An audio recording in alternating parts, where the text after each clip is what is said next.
नमस्कार, आपका अभ्यास गौरव सीरीज में एक बार फिर से स्वागत है। आज हम आ चुके हैं प्रद्युम्न कुमावत के घर पर, जिन्होंने नीट 24 में 720 में से 620 अंक स्कोर करके सफलतापूर्वक एमबीबीएस कॉलेज में एडमिशन ले लिया है।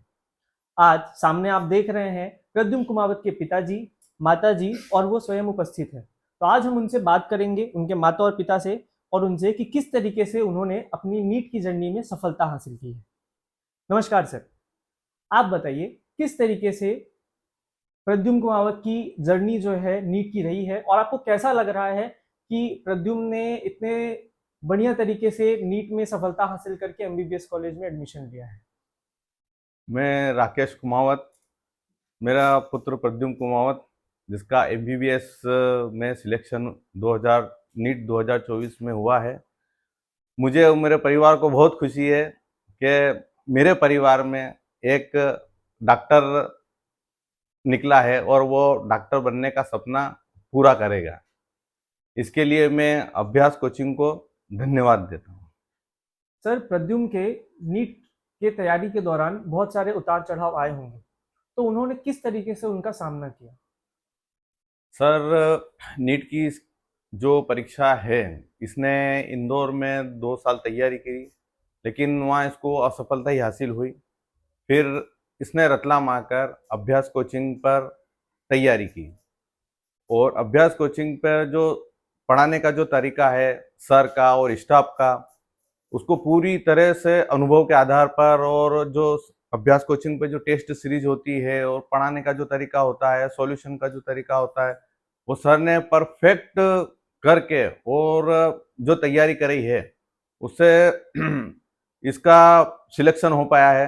बीच में ये कहीं अस्त व्यस्त भी हुआ, लेकिन सर के मोटिवेट और सर के जो पढ़ाने का तरीका है, समझाने का तरीका है, उससे इसको काफ़ी मदद मिली, और आज ये नीट 2024 की परीक्षा को क्रैक कर पाया है और एमबीबीएस में इसका सिलेक्शन हुआ है। इसके लिए मैं अभ्यास परिवार को और पूरे स्टाफ को बहुत बहुत बधाई और शुभकामनाएं देता हूँ। धन्यवाद सर।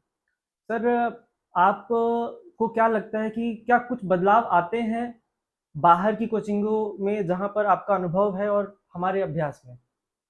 सर, मैं सबसे पहले ये कहना चाहता हूँ कि अगर आपके शहर में ही अगर बहुत अच्छी कोचिंग है, तो आप बच्चों को बाहर ना पहुंचाकर अपने शहर में ही जो अच्छी कोचिंग है उसमें ही आप अपने बच्चों का पूरी तरह से वहीं सिलेक्शन कराएं। मैंने भी ये गलती की। मैंने अपने बच्चे को रतलाम में कोचिंग होने के बावजूद इसको 2 साल इंदौर कराया, लेकिन ये वहाँ असफल होकर लौटा। फिर रतलाम में अभ्यास कोचिंग में ही इसने करके जो सफलता हासिल की है, उसका मैं अभ्यास का जो पढ़ाने का तरीका है और सर का सॉल्यूशन का तरीका है, मैं एक बार आपको बताना चाहता हूँ कि सर रात को भी मतलब 2 बजे भी मेरे बालक ने सर से कुछ क्वेश्चन पर डिस्कस करी, तो सर ने रात को 2 बजे भी उस क्वेश्चन का सॉल्यूशन दिया। ये सबसे बढ़िया चीज ये है कि सर हर तरह 24 घंटे बच्चों को समझाने के लिए, पढ़ाने के लिए पूरी तरह से तैयार रहते हैं। इसके लिए मैं सर को और अभ्यास कोचिंग को बहुत बहुत धन्यवाद देना चाहता हूँ।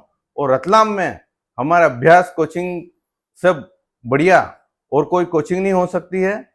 और मैं चाहता हूँ कि जिस तरह मेरे बेटे प्रद्युम्न कुमावत ने एमबीबीएस में जो उसका सिलेक्शन हुआ है नीट के द्वारा, मैं भी चाहता हूँ कि आप अपने बच्चों को अभ्यास कोचिंग में प्रवेश दिलाकर उनका सिलेक्शन करवाएं, क्योंकि जो एक वातावरण, वो जो शिक्षा समझाने का तरीका और जो एक एटमॉस्फेयर और टेस्ट सीरीज और ये जो होती है, वो अन्य कोचिंगों से बेहतर है। इसलिए मैं चाहता हूं कि आप ज्यादा से ज्यादा अभ्यास कोचिंग पे अपने बच्चों का प्रवेश दिलाएं, और आपके जो डॉक्टर बनने का आपके बच्चों का जो सपना है उसको साकार करें, क्योंकि मेरे बच्चे का भी डॉक्टर बनने का, एमबीबीएस का सपना पूरा केवल और केवल अभ्यास कोचिंग रतलाम से ही संभव हुआ है। बहुत बहुत धन्यवाद सर, क्योंकि आपके इस फीडबैक से दूसरे विद्यार्थियों के माता पिता को बहुत बहुत ज़्यादा सहायता होगी, क्योंकि कहीं ना कहीं उनके साथ भी ये चीज़ें होती हैं। तो इस चीज़ को सुनकर, समझकर, हो सकता है वो इस बात को समझे और अपने समय को बचाए। बहुत बहुत धन्यवाद सर। अंत में मैं प्रद्युम्न कुमावत की माता जी से पूछना चाहूँगा कि मैम, आपसे जैसे हमारी पहले बात हो रही थी और आप बहुत ज़्यादा खुशी ज़ाहिर कर रही थी, तो आप प्लीज़ एक बार कैमरे में बताइए कि आपको कैसा लग रहा है? क्योंकि आपका तो ये पूरा सपना था, जो इन्होंने पूरा किया है। मेरे को बहुत अच्छा लग रहा है कि मेरे बेटे ने हमारा सपना पूरा करा, उसके दादा-दादी का सपना पूरा करा। आज हमारे परिवार का नाम रोशन करा। मैं अभ्यास सर से और मैडम से मतलब बहुत-बहुत धन्यवाद करना चाहती हूँ। बहुत-बहुत धन्यवाद आपका, और एक बार मैं फिर से आप सभी को ढेरों शुभकामनाएँ देता हूँ और प्रद्युम्न के उज्ज्वल भविष्य की कामना करता हूँ। धन्यवाद।